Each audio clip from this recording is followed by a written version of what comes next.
Suanggi adalah sebutan untuk sesuatu yang berkaitan dengan ilmu hitam, baik yang berwujud manusia maupun benda. Istilah ini mungkin lebih familiar di kalangan masyarakat Indonesia Timur, khususnya di Papua. Dalam KBBI, Suanggi atau Suangi didefinisikan sebagai hantu yang jahat atau dukun yang bekerja dengan pertolongan makhluk halus. Di Papua, Suanggi dipercaya sebagai makhluk gaib menyeramkan yang dapat berubah wujud dan bisa terbang menggunakan pelepah daun kelapa. Seseorang yang terkena Suanggi akan mengalami kesurupan. Jika tidak segera ditangani, Suanggi dapat berakibat fatal hingga menyebabkan kematian. Suanggi telah menjadi momok bagi masyarakat Papua karena dianggap memiliki kekuatan gaib yang berkaitan dengan ilmu hitam.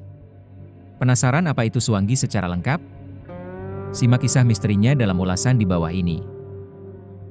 Seperti yang dijelaskan, Suanggi merupakan hantu yang berasal dari Papua.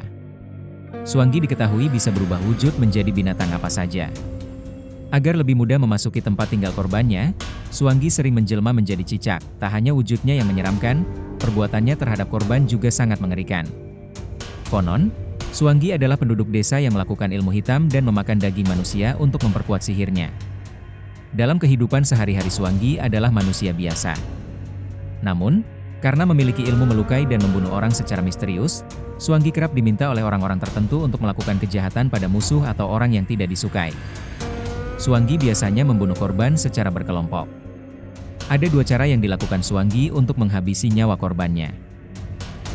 Yang pertama adalah secara tidak langsung, yaitu dengan melakukan doti-doti, semacam santet yang dikirim kepada korban.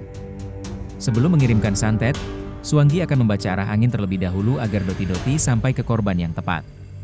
Setelah itu, Suanggi akan memasukkan benda santet seperti dedaunan atau kayu ke tubuh korban dengan cara gaib. Tubuh korban yang terkena santet akan dipenuhi benda-benda asing tersebut sehingga rusak dan meninggal. Cara kedua adalah membunuh korban secara langsung. Agar aksinya berhasil dan tidak diketahui orang lain, Suanggi akan mengintai korbannya terlebih dahulu. Ketika situasi dirasa aman, Suanggi melempar korban dengan batu kecil atau tanah yang sudah diberi mantra. Ketika mantra itu sampai ke korban, korban langsung tidak sadarkan diri. Lalu Suanggi akan menyiksa korbannya dengan cara memukul, menendang, hingga membantingnya berkali-kali. Aksi itu dilancarkan Suanggi setelah melucuti pakaian korban.